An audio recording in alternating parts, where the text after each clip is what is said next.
Welcome, and thanks for joining. Today we're exploring a question at the edge of technology and morality. What happens when the power over life and death is delegated to code? We will look at autonomous weapons, sometimes called lethal autonomous weapon systems or killer robots, and the ethical, legal, and human stakes of letting machines decide when to kill. Here's our roadmap. First, a quick introduction and shared definitions. Second, the ethical and legal issues, such as accountability, law, and humanitarian risk. And third, we'll weigh arguments, consider future directions, and close with a reflection. Our project asks a simple but uncomfortable question. Should any machine ever have the authority to decide who lives or dies? Autonomous weapons can select and engage targets without direct human control. That promise of speed and precision comes with hard problems. Who is accountable if something goes wrong? Do we honor the human dignity when judgment is shifted to algorithms? And what guardrails keep conscience, not convenience, at the center of war-fighting decisions?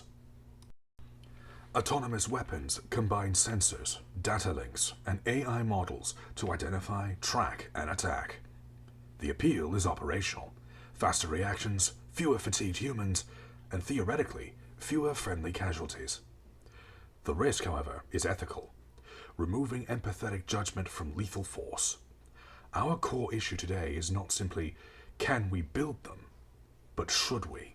And if so, under what control? Let's define terms. An autonomous weapon is a system that, once activated, can select and engage targets without further human input. It does this using perception, radar, cameras, thermal sensors, plus algorithms that classify objects and decide when criteria are met for a strike.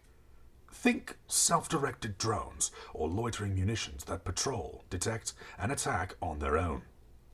More importantly, autonomous is a spectrum, from decision aids to full fire without human in the loop capability. Why build them? Militaries cite 4 reasons. First, reducing risk to their own forces. Machines can enter the most dangerous spaces. Second, speed and precision. Algorithms can fuse data and react in milliseconds. Third, consistency. No stress, no fatigue, no fear. And fourth, cost. Machines can be cheaper than training and sustaining large human units. These benefits are very real, but every benefit creates a counter-risk that we must face directly. Here's the dilemma. When killing becomes a calculation, what happens to moral judgment? Machines do not feel compassion or the weight of a bad call. They do not pause because a child runs into frame or because something doesn't feel right. They optimize an objective function. That absence of emotion is no bug in code. It's a missing human capacity, empathy, that often stops tragedies before they happen. Accountability is the next fault line. If an autonomous weapon system wrongly kills civilians, who's responsible? The coder who wrote the model? The contractor who integrated the sensors? The commander who deployed the system? Or the state that bought it? Today's laws assign responsibility to human actors, but autonomy introduces an accountability gap. A machine cannot be punished, sued, or feel remorse.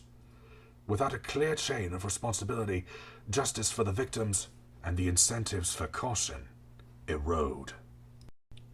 International humanitarian law rests on 3 pillars: distinction between combatants and civilians, the proportionality of force, and accountability.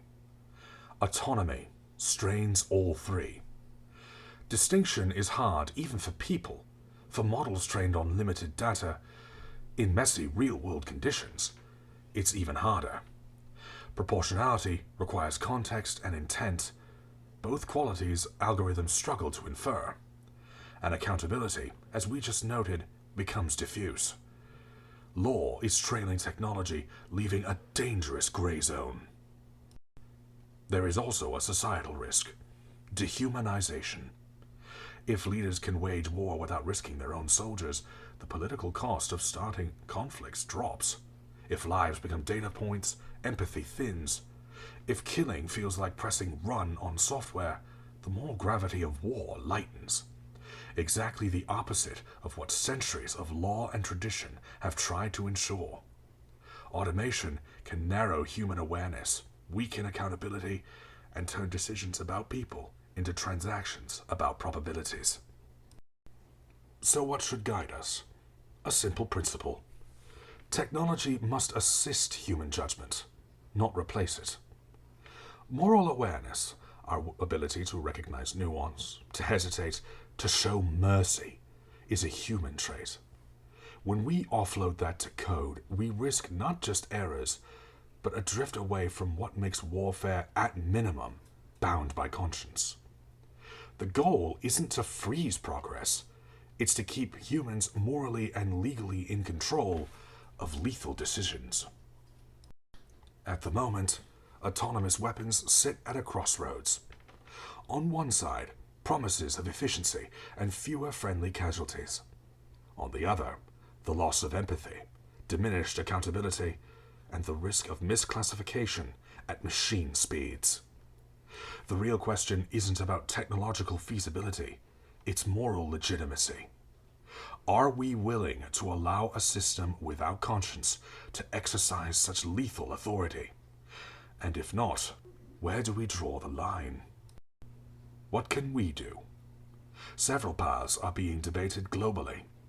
One proposal is a categorical ban on fully autonomous weapons, systems that can select and kill without meaningful human control. Another regulatory approach that requires human-in-the-loop, or at least human-on-the-loop, oversight for all lethal engagements, combined with auditability, rigorous testing, and clear chains of responsibility. International bodies, from the United Nations to human rights organizations, argue for binding norms before deployment becomes widespread. Whatever path we choose, the through line is the same. Humans must remain morally and legally answerable. Let's reflect on arguments you'll likely hear. Proponents say autonomy can reduce human error and protect troops. Critics respond that algorithms introduce different errors, such as bias, sensor brittleness, and adversarial spoofing, then scale them at machine speeds. Proponents say machines are unemotional. Critics say emotions like compassion and fear are sometimes the very brakes we need. Proponents note enemies will build these systems anyway. Critics argue that leadership comes from setting the ethical standards, not simply racing to the bottom. The prudent stance is to preserve human control while demanding transparency, testing, and accountability that match the gravity of lethal force. To close, autonomous weapons force us to choose what kind of technological future we want. Machines can follow logic, they cannot bear moral responsibility. They can optimize, they cannot care. The more capable our systems become, the more disciplined we must be about keeping a human conscience in the loop.